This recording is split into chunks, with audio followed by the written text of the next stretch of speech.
Bonsoir et bienvenue sur Crime pour les somnambules. Ce soir, nous plongeons dans les Vosges des années 80. Un village tranquille. Des maisons de pierre.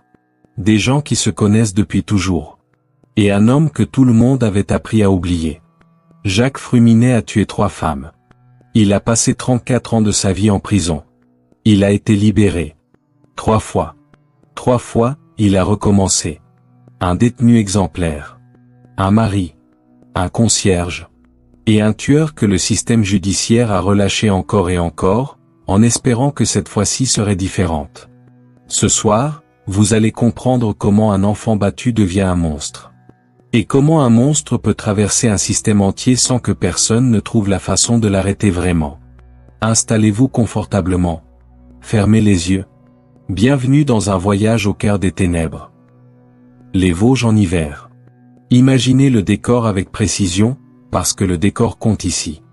Des forêts de sapins qui s'étendent à perte de vue, sombres même en plein été, d'un vert presque noir qui absorbe la lumière au lieu de la réfléchir. Des villages de granit gris accrochés au flanc des collines, avec leurs maisons aux volets fermés 6 mois sur 12, leurs rues silencieuses où le vent rabat l'odeur des scieries et de la terre froide. Une région ouvrière, robuste, repliée sur elle-même depuis des générations.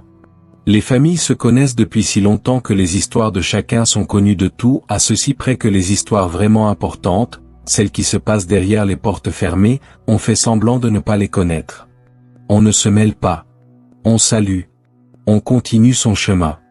Et parfois, dans ce silence soigneusement cultivé, des choses grandissent dans l'ombre pendant des années sans que personne ne se sente le droit d'allumer la lumière. C'est dans ce décor-là que naît Jacques-Maurice Fruminet, le 4 septembre 1959, à Évaux-et-Ménil. Il est le 7e enfant d'une famille qui n'en voulait que 6. Ce détail, ce chiffre va marquer toute son existence d'une façon qu'on peine à mesurer si on n'a pas été soi-même, un jour, l'enfant de trop.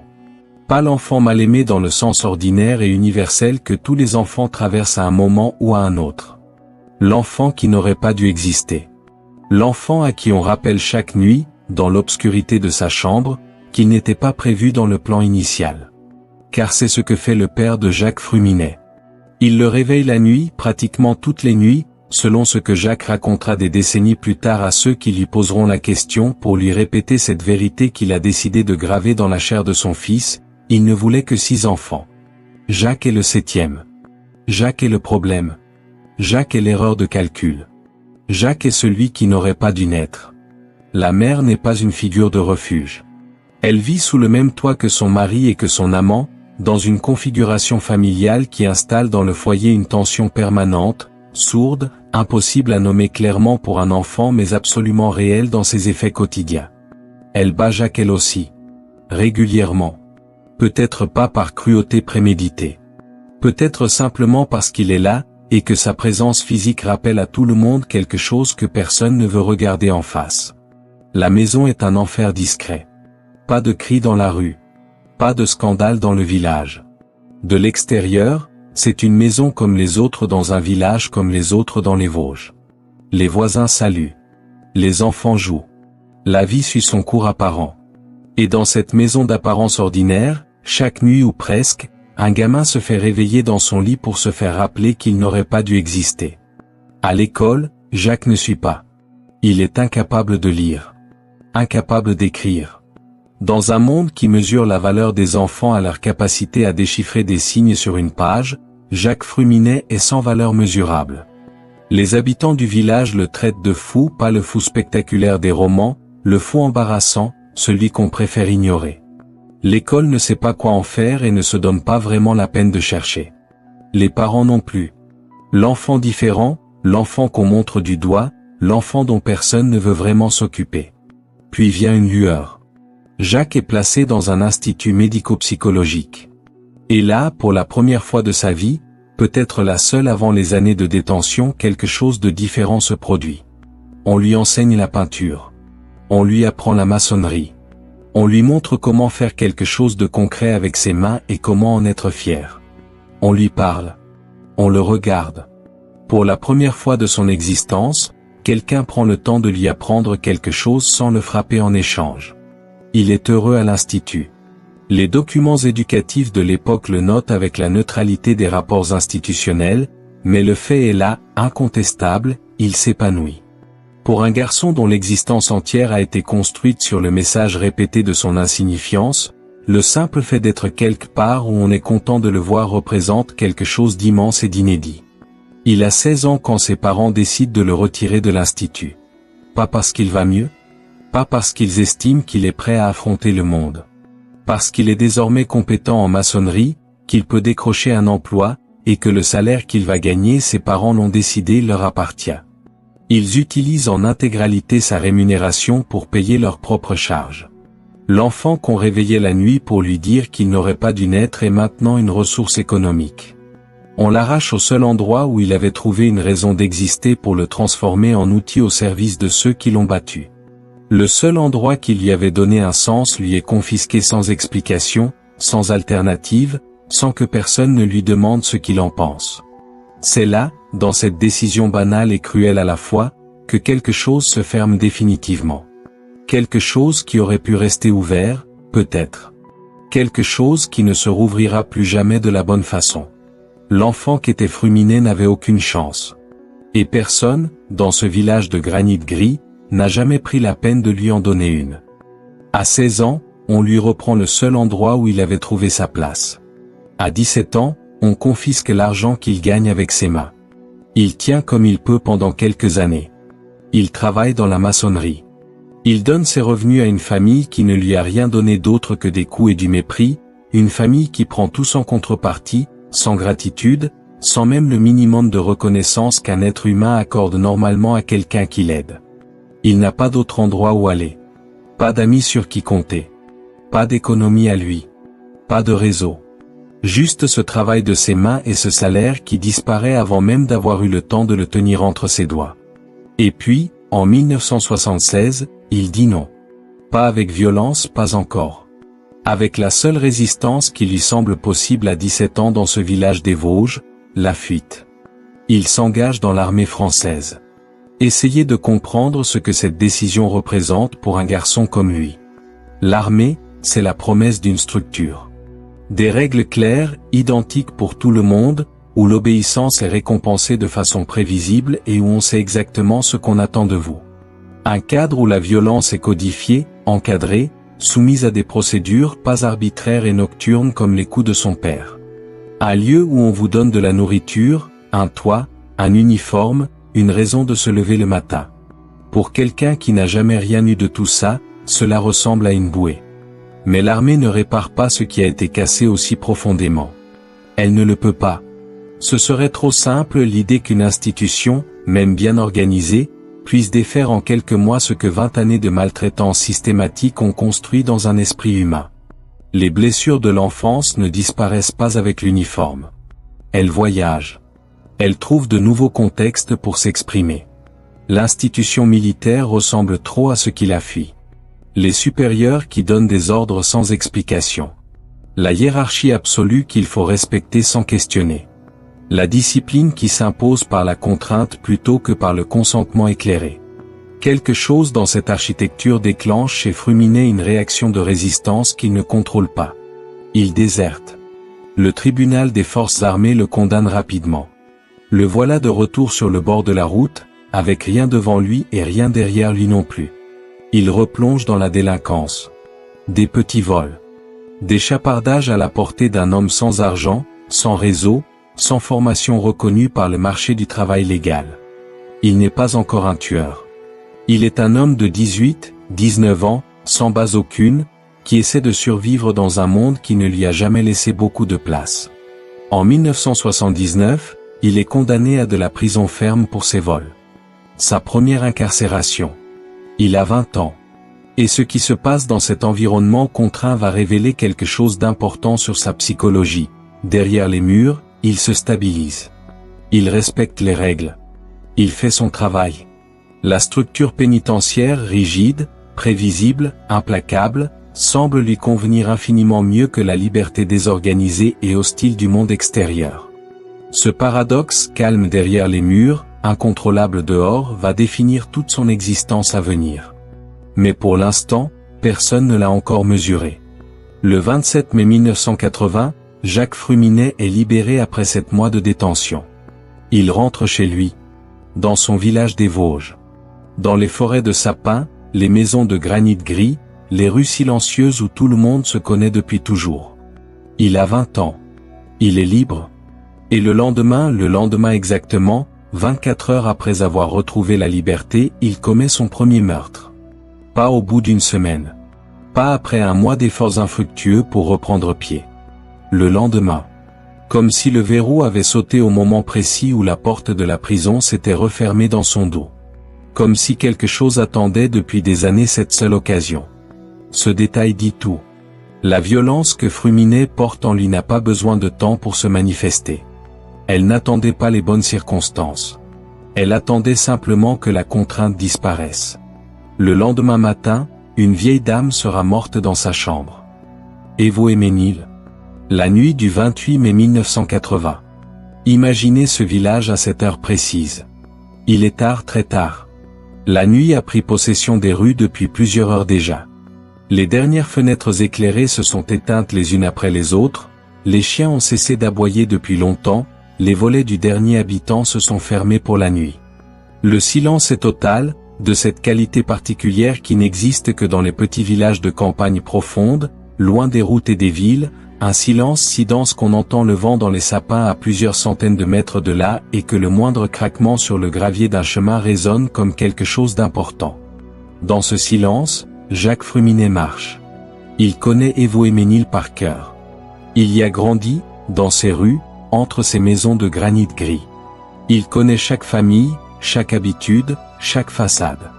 Il sait qui vit où, qui a de l'argent et qui n'en a pas, quelles portes sont solides et lesquelles sont moins résistantes qu'elles n'y paraissent. Il sait surtout une chose sur Madame Bottini, Lucie Perrottet, veuve Bottini, 78 ans, elle vit seule depuis la mort de son mari, et elle ouvre ses volets chaque matin sans exception, à la même heure, avec la ponctualité inflexible des personnes âgées seules qui ont fait de leur rituel quotidien le dernier fil qui les relie au monde des vivants. Fruminet cherche de l'argent. Le raisonnement est d'une brutalité simple et d'une logique propre à ceux qui ont toujours manqué du nécessaire. Une femme de cet âge, qui a vécu toute sa vie au même endroit, qui appartient à cette génération qui ne fait pas confiance aux banques et garde ses économies bien au chaud chez elle, sous le matelas, dans une boîte à chaussures, derrière la rangée de livres qu'elle n'ouvre plus. Il en est convaincu. Il pénètre par effraction dans sa chambre. Ce qui se passe dans les minutes qui suivent est documenté avec la précision froide des actes d'accusation et des expertises médico-légales. Il la déshabille. Il la ligote avec ce qu'il trouve à portée. Il la bâillonne pour étouffer les cris éventuels. Puis ses mains se referment sur la gorge de cette femme de 78 ans qui se bat comme elle peut, qui résiste de toutes ses forces qui ne sont plus celles d'une jeune femme, qui cesse progressivement de résister. La chambre reste silencieuse. Le village reste endormi. Dehors, les sapins bougent dans le vent froid de mai. Il fouille ensuite la chambre avec méthode. Il retourne les tiroirs. Il cherche derrière les cadres, sous le matelas, dans le fond des placards. Il trouve 21 francs. 21 francs. Prenez le temps de laisser ce chiffre occuper tout l'espace qu'il mérite dans cette histoire. En 1980, 21 francs, c'est la valeur d'un repas simple dans un restaurant modeste. La valeur de quelques verres dans un bar de village. Voilà à quoi se réduit, dans les mains de Jacques Fruminet, l'existence entière de Lucie Perrottet. Après le meurtre, il tente de violer le corps. Il n'y parvient pas, la police qualifiera les actes de tentative. Puis il repart dans la nuit. Il traverse les rues vides d'Évaux-et-Ménil. Il rentre chez ses parents. Il entre dans la maison sans bruit. Il s'allonge dans son lit. Et il s'endort. Le lendemain matin, le voisin de Madame Bottini remarque que ses volets ne sont pas ouverts. Ce n'est pas dans ses habitudes. Les volets de cette dame s'ouvrent à la même heure depuis des décennies, c'est connu de tout le monde dans la rue. Le voisin attend un peu. Puis l'inquiétude prend le dessus. Il frappe à la porte. Rien. Il pousse la porte. Il trouve le corps de Lucie Perrottet dans sa chambre. Dans un village où tout le monde se connaît, l'enquête ne tarde pas. Jacques Fruminet, 20 ans, libéré de prison la veille même, connu de tout le monde comme un garçon marginal et difficile, remonte immédiatement à la surface. Les gendarmes l'interpellent. Il avoue sans opposer une résistance notable. Il nie les actes commis sur le corps. Il a 20 ans. Il vient de tuer pour la première fois. Et le système judiciaire doit maintenant décider quoi faire de lui. Juin 1981. La cour d'assises des Vosges. La salle à l'aspect solennel est légèrement usée de toutes les salles d'audience des palais de justice de province, boiseries sombres, néons qui donnent au visage une nuance légèrement blafarde, bancs de bois dur sur lesquels les familles s'installent avec cet air simultanément crispé et résigné des gens qui savent que quelque chose d'important va se décider et sur lequel ils n'ont plus aucune prise. L'avocat de la défense plaide les circonstances atténuantes avec un dossier qui plaide presque pour lui-même. L'enfance est là, documentée dans les expertises, les coups nocturnes du père qui répétait à son 7e enfant qu'il n'aurait pas dû naître, les violences de la mère, l'illettrisme, le placement dans l'institut médico-psychologique arraché à 16 ans, l'exploitation économique par ses propres parents. Ce n'est pas un dossier d'enfance difficile au sens ordinaire, c'est un catalogue de maltraitance et d'abandon successifs. La cour écoute. La cour tient compte. Fruminet est condamné à 15 ans de réclusion criminelle pour le meurtre de Lucie Perrotet. Il entre à la maison centrale d'Ansisheim, en Alsace. Et là, quelque chose de surprenant se produit. Quelque chose de précis, de documenté, d'observable par quiconque lit les rapports pénitentiaires des années qui suivent. Jacques Fruminet devient un modèle de détenu. Pas dans le sens spectaculaire d'une conversion intérieure théâtrale. Pas les grandes déclarations de repentir, pas les lettres aux familles des victimes, pas les discours sur la rédemption.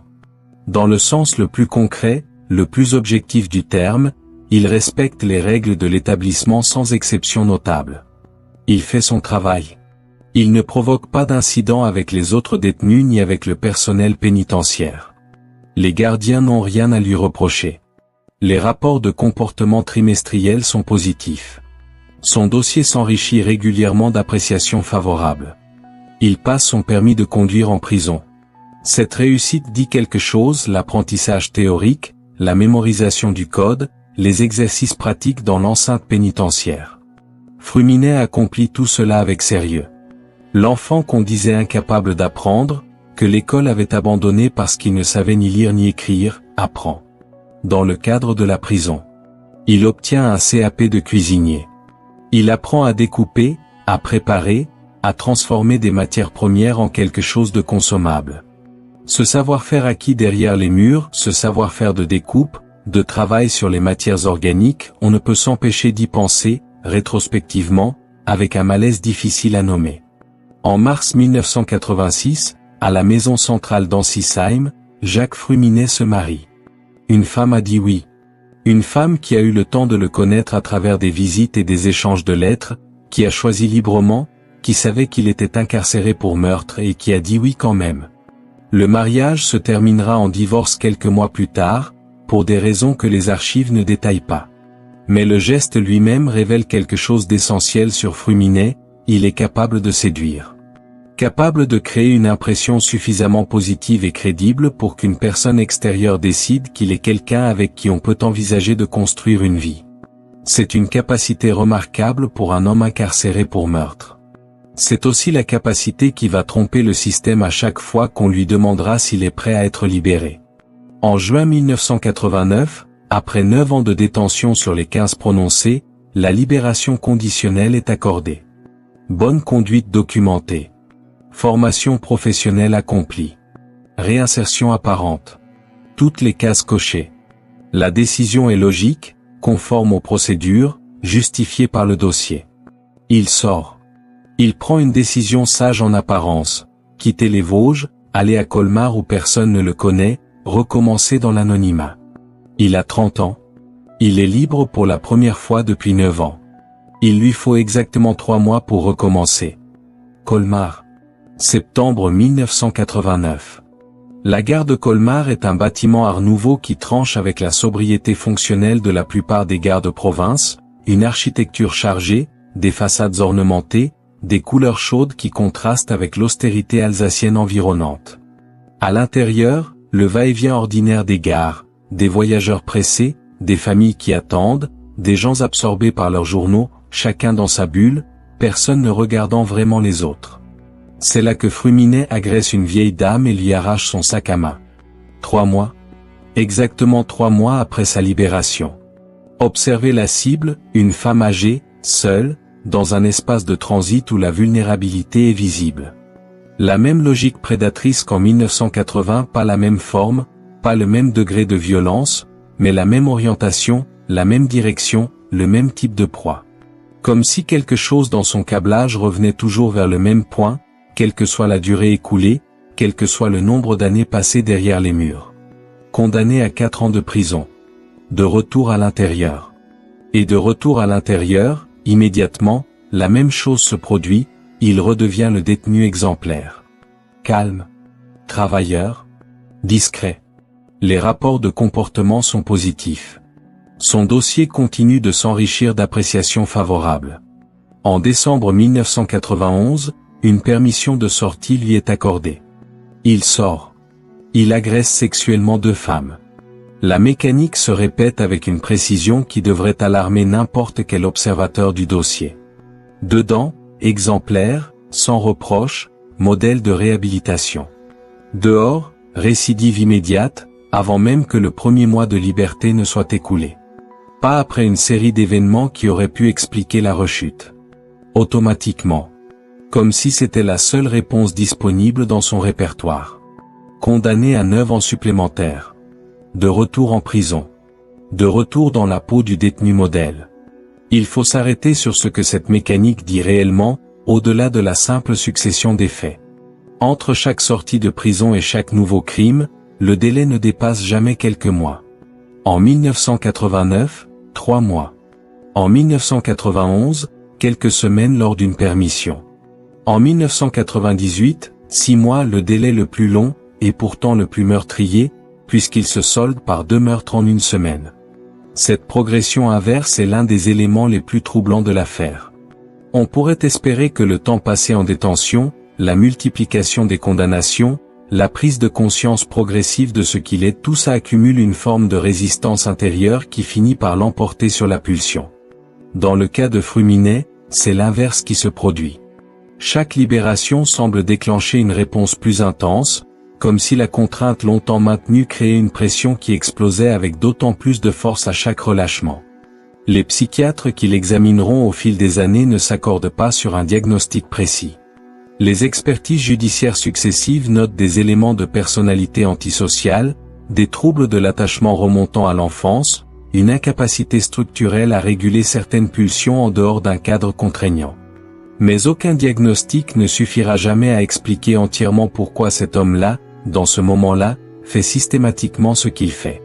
Les journalistes et criminologues qui étudieront ce dossier noteront tous le même phénomène troublant. L'apparence physique de Fruminet change de façon notable au fil des années. Pas de transformation spectaculaire, pas de déguisement, pas d'identité multiple. Mais quelque chose dans son expression, dans la façon dont il se présente, dans l'impression globale qu'il dégage varie d'une photo à l'autre d'une façon que le simple vieillissement n'explique pas entièrement. Christophe Ondelat, présentant l'affaire dans Faites entrer l'accusé, évoquera ce phénomène directement.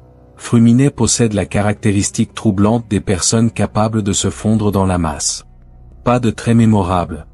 Pas de particularité physique qui fixerait son image dans la mémoire des gens qui le croisent. Il ressemble à quelqu'un qu'on voit et qu'on oublie. Le tueur aux 1000 visages. Le 11 mai 1998, après 6 ans et 5 mois de détention supplémentaire, la porte s'ouvre une 3e fois. Libération conditionnelle accordée. Sans aucun suivi judiciaire.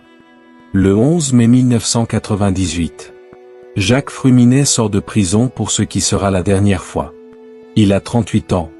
Il a passé plus de la moitié de sa vie adulte derrière les barreaux. Ses dossiers pénitentiaires sont unanimes. Bonne conduite, apprentissage professionnel accompli, comportement stable, aucun incident notable. Il est en liberté conditionnelle. Sans suivi judiciaire. Ces mots méritent qu'on s'y arrête vraiment. Sans suivi judiciaire. Pas de contrôle judiciaire. Pas d'obligation de se présenter régulièrement à un juge ou à un service de probation. Pas de travailleur social assigné. Pas de psychiatre mandaté. Pas de filet de sécurité institutionnelle entre cet homme et la liberté totale. Un homme avec ce casier judiciaire. Meurtre en 1980. Agression en 1989. Double agression sexuelle en 1991. Récidive à chaque sortie sans exception depuis 18 ans. Cet homme est remis en liberté dans la société, dans une ville où personne ne le connaît, sans que quiconque soit désigné pour s'assurer qu'il va bien, qu'il ne dérape pas, qu'il a accès à un soutien si quelque chose se passe mal. Il s'installe à Mulhouse. Il trouve du travail comme concierge dans un immeuble, un emploi qui correspond exactement à ce que le système encourage dans la réinsertion. Un travail stable, un logement inclus, des responsabilités concrètes, une routine structurée. Il salue ses voisins dans les couloirs. Il fait son travail correctement. Les gens de l'immeuble le voient, l'enregistrent comme le concierge, et n'ont aucune raison de se poser la moindre question à son sujet. 6 mois passent. 6 mois pendant lesquels rien d'apparent ne se produit. 6 mois où l'espoir qui accompagne chaque libération cette fois-ci sera différente, cette fois-ci les années de prison auront changé quelque chose, semble peut-être fondé. Dans la nuit du 12 au 13 novembre 1998, Nicole Critter, 41 ans, mère de famille, ne rentre pas chez elle. Elle devait être à son lieu de travail le lendemain matin. Elle n'y arrivera jamais. Sa voiture, une Peugeot 205 blanche, est retrouvée garée dans une rue calme entre son domicile et son lieu de travail. Portière fermée. Rien de dérangé à l'intérieur. Une voiture à l'apparence parfaitement ordinaire dans une rue parfaitement ordinaire, et une femme qui s'est simplement évaporée quelque part entre deux points connus de son trajet habituel. L'enquête commence. Les enquêteurs remontent rapidement vers le concierge du quartier avec un casier judiciaire qui clignotait comme une alarme que personne n'avait eu la consigne d'écouter. Ce que les policiers établiront, Fruminet a croisé Nicole Critter. Il a tenté quelque chose. Elle a refusé. Et lui, face à ce refus, a fait ce que la mécanique en lui commandait depuis 1980. Il l'a tuée. Puis il est rentré dans son immeuble. Il a repris son poste. Il a salué ses voisins dans le couloir le lendemain matin. 6 mois de liberté s'ensuivit. Le résultat, Nicole Critter ne reviendra jamais chez elle. Son corps ne sera jamais retrouvé. Sa famille ne saura jamais avec certitude ce qui s'est passé ce matin-là. Ce vide-là a un prix. Ce prix-là a un nom. 41 ans. Mère de famille. Disparue un matin de novembre 1998 entre son domicile et son lieu de travail. 7 jours. Du 13 novembre au 20 novembre 1998, 7 jours s'écoulent entre le meurtre de Nicole Critter et celui de Sylvie Arcangeli.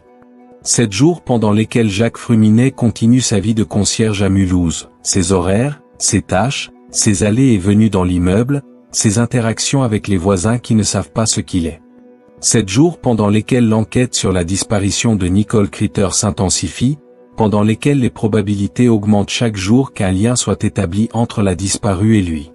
Le 20 novembre 1998, Sylvie Arcangeli, 33 ans, est tuée à son tour.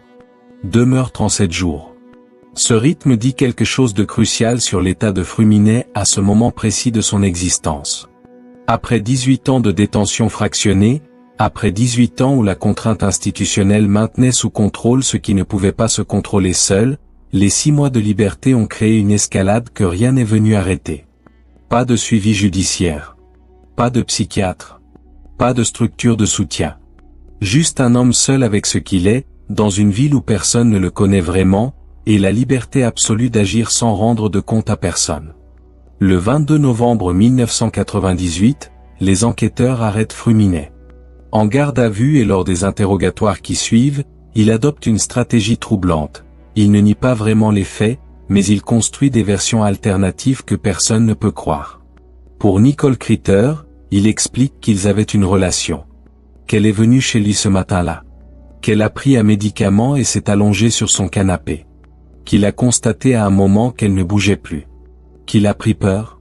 Qu'il a mis son corps dans le coffre de sa voiture et l'a jeté dans un canal. Les policiers ne croient pas un mot.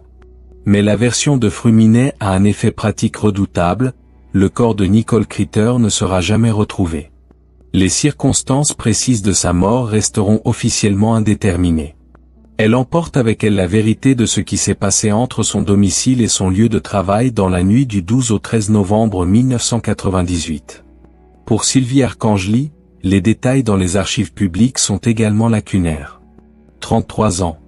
Une vie. Une mort en novembre 1998 dans une ville ordinaire de l'Est de la France. Les circonstances précises, là aussi, ont été en partie englouties dans le silence de Fruminet. Ce qui est certain et incontestable, 2 femmes sont mortes en 7 jours. Un homme déjà condamné pour meurtre et pour agression sexuelle, libéré sans suivi quelques mois plus tôt, les a tués. Pour la 3e fois depuis 1980, les menottes se referment sur ses poignets. Cette fois, elles ne s'ouvriront plus. Décembre 2001. La cour d'assises du Bas-Rhin, à Strasbourg. Ce n'est pas le procès dont les médias nationaux vont s'emparer. Pas de couverture en direct sur les chaînes d'information. Pas de journalistes parisiens venus spécialement pour l'occasion. L'affaire Fruminet n'a jamais eu le profil des grandes affaires criminelles qui fascinent la France entière, pas de dimension nationale, pas de victimes célèbres, pas d'aspect suffisamment spectaculaire pour forcer l'attention au-delà du grand est. C'est une affaire régionale. Connue dans les Vosges et en Alsace, pratiquement ignorée au-delà.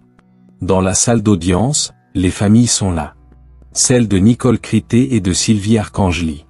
Des gens ordinaires, pas des personnages dans un film, qui ont perdu quelqu'un dans des circonstances que personne n'aurait dû connaître, et qui sont là, dans cette salle aux boiseries sombres, à attendre que la justice leur dise quelque chose qui ressemble à une réponse.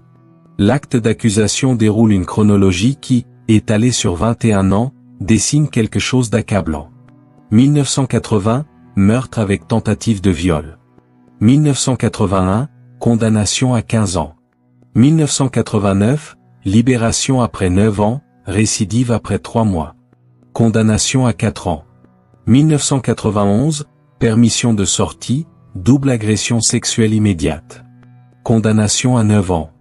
1998, libération sans suivi, 2 meurtres en une semaine. 1998, arrestation définitive. Étalée sur 21 ans, cette chronologie est d'une clarté dévastatrice. Elle ne laisse aucun espace à l'idée que quelque chose était imprévisible. Les signaux étaient là. Depuis le début. Une survivante témoigne. L'une des 2 femmes agressées sexuellement en décembre 1991, lors de la permission de sortie. Elle a attendu 10 ans pour parler dans un tribunal. 10 ans pendant lesquels elle a porté seule ce qui lui a été fait, pendant lesquels les procédures se sont succédées sans que sa voix ait eu l'occasion d'être entendue de cette façon, dans cet espace public et solennel. Elle parle. Elle décrit ce que Fruminet est dehors, pas le détenu modèle des rapports pénitentiaires, pas l'homme calme et discret qui obtient son CAP de cuisine et son permis de conduire. L'homme qu'elle a rencontré. La brutalité, la rapidité, l'absence totale d'hésitation. Fruminet dans le box est calme. Discret. Il répond aux questions posées avec la même économie de mots qui a caractérisé toutes ses interactions avec la justice depuis 1980. Il est simplement là, dans ce box, avec cet air d'avoir été et d'être encore quelqu'un d'ordinaire. Le 14 décembre 2001, le verdict tombe. Réclusion criminelle à perpétuité. Période de sûreté de 22 ans. La perpétuité réelle. La porte définitivement fermée. Les familles entendent ce mot et quelque chose se pose dans la salle, un soulagement lourd, imparfait, mêlé de tout ce que ce verdict ne peut pas rendre. La certitude que c'est terminé, que cet homme ne sortira plus. Mais aussi, immédiatement, l'autre certitude, ce verdict ne rend rien. Ne ramène personne. Ne répare rien de ce qui a été brisé. Nicole Crité avait 41 ans. Sylvie Arcangeli en avait 33. Madame Bottini en avait 78. 21 ans se sont écoulés entre le premier meurtre et ce verdict définitif. 21 ans pendant lesquels le système a libéré Fruminet à 3 reprises en espérant que cette fois-ci serait différente. Ça n'a jamais été différent. Il y a une question que l'affaire Fruminet pose à la criminologie et à la philosophie du droit pénal, une question à laquelle les experts n'ont pas de réponse simple. Comment un homme peut-il être un détenu sincèrement exemplaire, calme, travailleur, sociable, discipliné, capable d'apprendre et de tisser des relations, et être structurellement incapable de se contrôler dès l'instant où il franchit la porte de la prison. Il faut insister sur un point, il ne joue pas la comédie en prison. Ce n'est pas une performance calculée destinée à tromper les commissions de libération conditionnelle.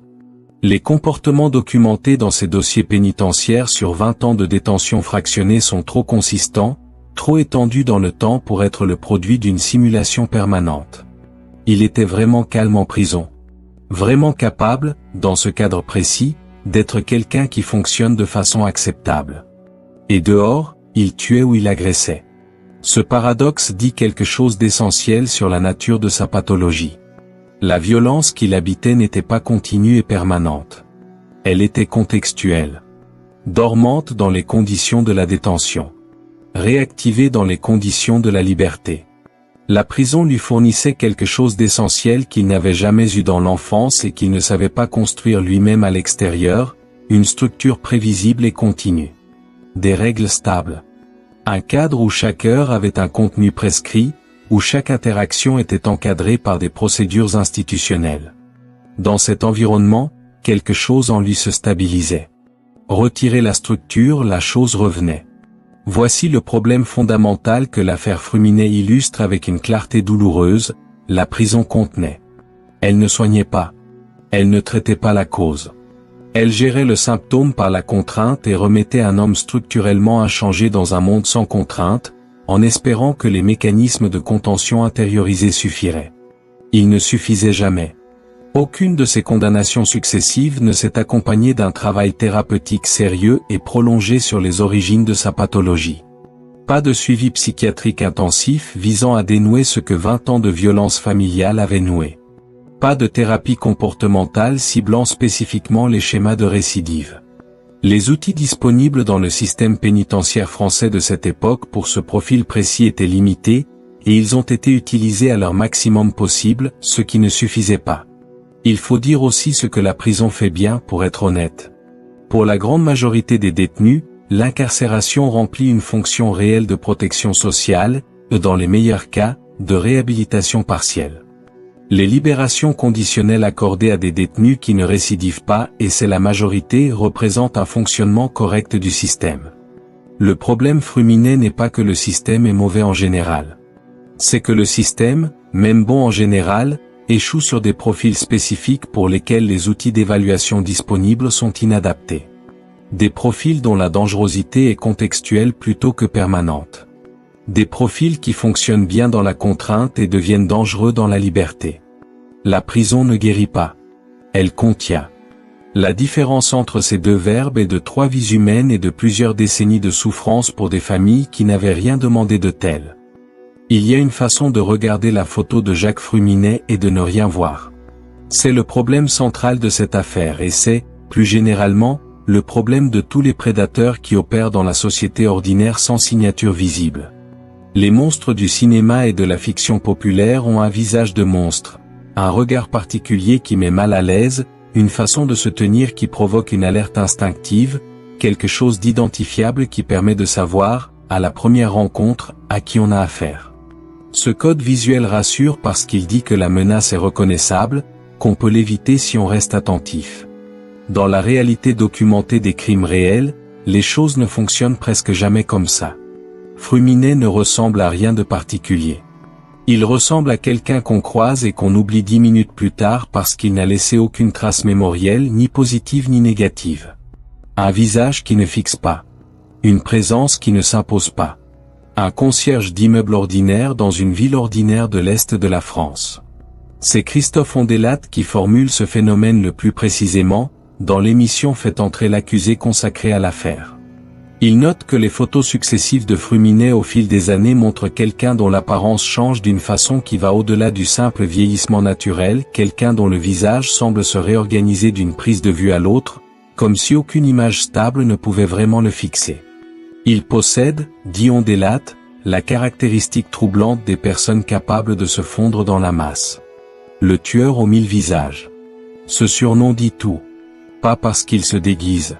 Pas parce qu'il adopte des fausses identités. Parce que son visage, par nature, par tempérament, ne retient pas l'attention. Il est quelqu'un qu'on voit sans le voir. C'est ce qui explique, en partie, pourquoi les femmes lui ont fait confiance. Madame Bottigny le connaissait depuis l'enfance, il était le fils d'une famille du village.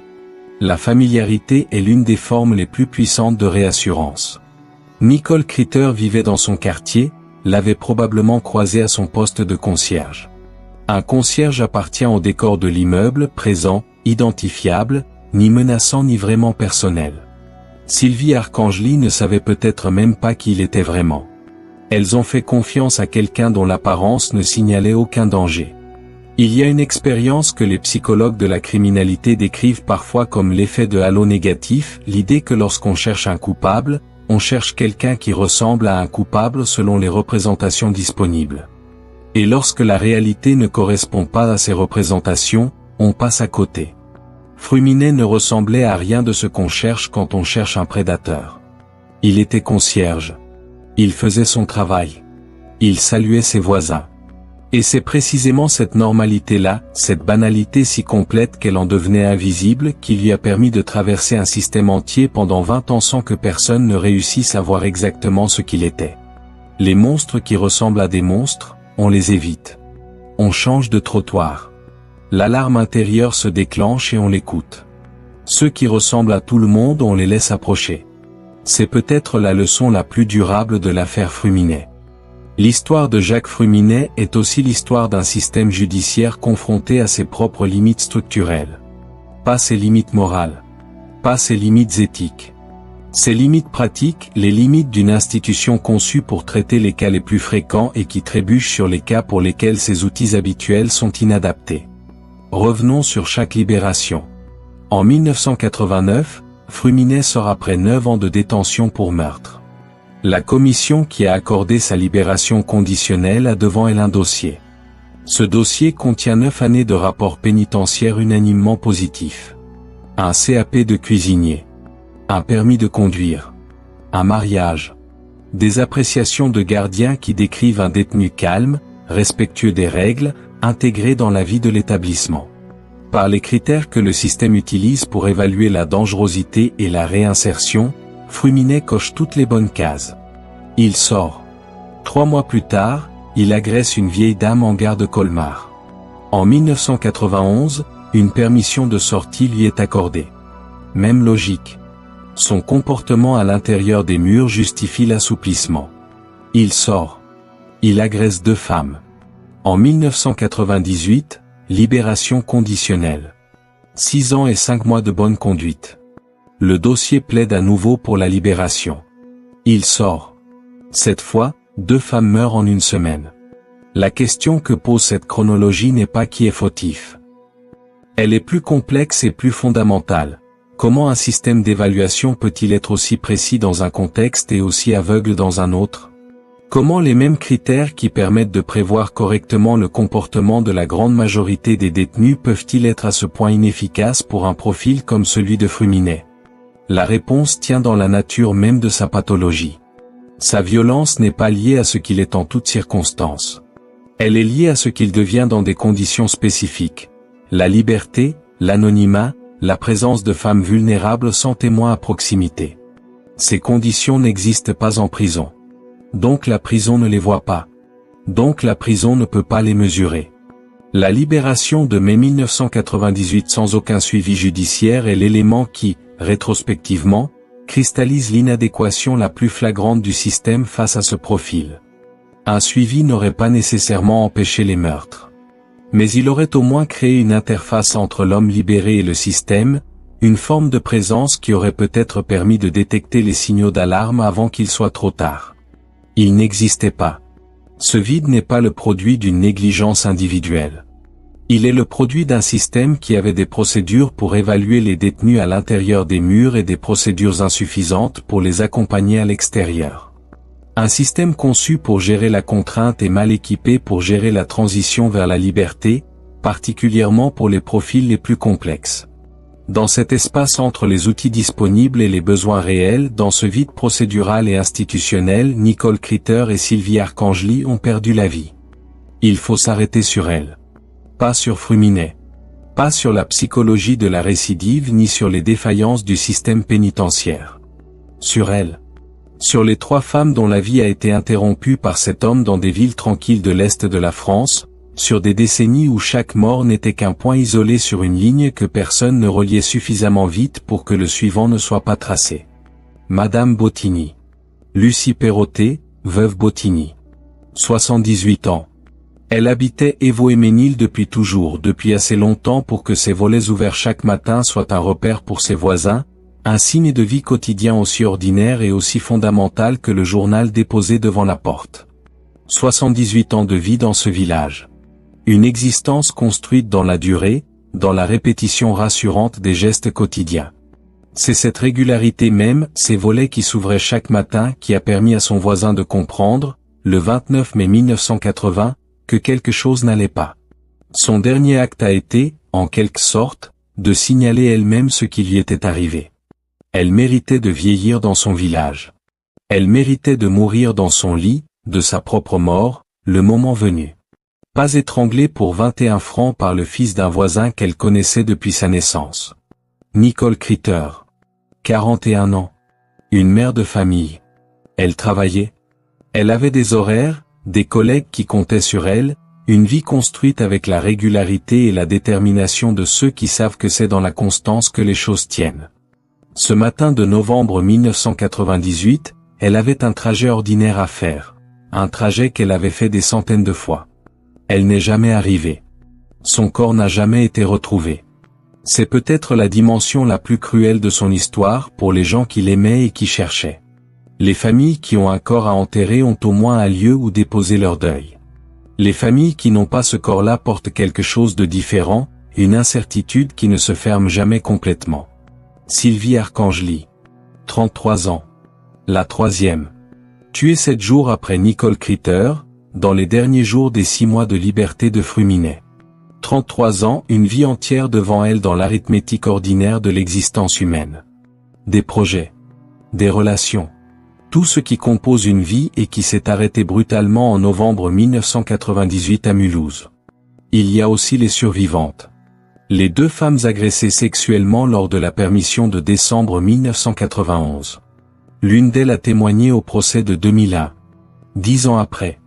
Elle a attendu 10 ans que son témoignage puisse servir à quelque chose dans une enceinte judiciaire. 10 ans à porter seule ce qu'il y avait été fait. Ces femmes, mortes et survivantes, sont le centre de cette histoire. Pas Fruminet. Pas les questions criminologiques ou judiciaires, aussi importantes qu'elles soient. Elles méritaient d'être protégées. Elles ne l'ont pas été. Après le verdict du 14 décembre 2001, Jacques Fruminet disparaît dans le système pénitentiaire. Disparaît au sens propre, il sort de la sphère publique, cesse d'être un nom dans les journaux régionaux, cesse d'être un dossier actif dans les tribunaux. Il devient un matricule parmi des milliers d'autres dans le réseau des établissements pénitentiaires français. Plus d'affaires médiatiques. Plus de commissions de libération à surveiller. Plus de permissions de sortie. Plus de possibilités que son nom réapparaisse dans un fait divers. La période de sûreté de 22 ans signifie que la première demande de libération conditionnelle ne peut être présentée qu'en novembre 2020 ou plus tôt. Fruminet aurait alors 61 ans. En 2010, la justice va plus loin encore. Un tribunal rend une décision stipulant qu'il ne pourra jamais sortir de prison, une mesure de sûreté définitive qui transforme la perpétuité théorique en perpétuité effective, sans porte de sortie, sans possibilité de recours futur sur ce point particulier. La porte est fermée à double tour. Derrière ces murs, Fruminet continue d'exister. On suppose les vieux réflexes ne disparaissent pas, qu'il continue d'être un détenu acceptable. Le cadre institutionnel fait toujours son travail de contention. Mais plus personne ne s'en préoccupe dans la sphère publique. L'affaire est jugée. Les familles ont leur verdict. La France est passée à d'autres affaires, d'autres noms, d'autres crimes. C'est le sort ordinaire des affaires régionales non spectaculaires. Elles occupent le temps judiciaire et médiatique local pendant la durée de leur instruction et de leur procès, puis elles s'effacent de la mémoire collective générale. Jacques Fruminet ne fera jamais l'objet d'une série documentaire internationale. Il vieillit en silence, dans l'anonymat total que la perpétuité effective impose à ceux qu'elle engloutit. Le 7 juin 2014, Jacques Fruminet meurt à la maison d'arrêt de Nancy-Maxéville, dans la périphérie de Nancy. Il a 54 ans. Les archives publiques ne précisent pas la cause du décès, probablement une maladie, comme meurent la plupart des détenus à long terme dont la santé se dégrade progressivement sans que le monde extérieur ait les moyens ni vraiment l'envie de le surveiller. Il avait passé 34 ans de sa vie en prison. Sur 54 ans d'existence totale. 34 ans. Plus des 2/3 de sa vie adulte passée derrière des murs. L'homme qui était le 7e enfant qu'on n'avait pas voulu dans un village des Vosges a fini sa vie dans une cellule de Nancy-Maxéville, sans cérémonie, sans hommage, sans que sa mort génère le moindre article de journal notable. Une mort silencieuse pour une vie qui n'avait jamais réussi à trouver sa place dans le bruit du monde. Il aurait théoriquement pu demander une libération conditionnelle en novembre 2020. La décision de 2010 l'en empêchait de toute façon.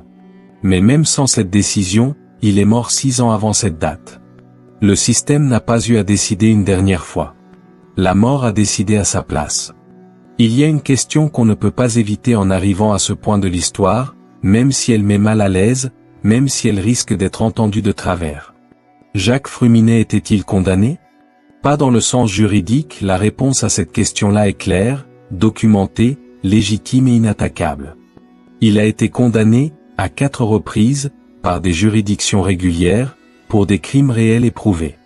Les peines prononcées étaient justifiées. La perpétuité finale était nécessaire. Mais dans un autre sens, plus difficile à formuler. Dans le sens de la trajectoire. Dans le sens de la question que chaque vie humaine qui finit de cette façon devrait amener à poser. Est-ce que ça aurait pu être différent? Est-ce qu'il existait, quelque part dans cette existence commencée le 4 septembre 1959 à Évaux-et-Ménil, un point où quelque chose d'autre aurait pu s'enclencher? Regardez la liste des faits établis et documentés. Un père qui réveillait son 7e enfant la nuit pour lui répéter qu'il n'aurait pas dû naître. Une mère qui le battait régulièrement dans une maison au climat familial toxique et instable. Un enfant qui ne sait pas lire ni écrire, traité de fou par ses pairs, pour qui l'école représente un lieu d'exclusion supplémentaire plutôt qu'une fenêtre ouverte sur le monde.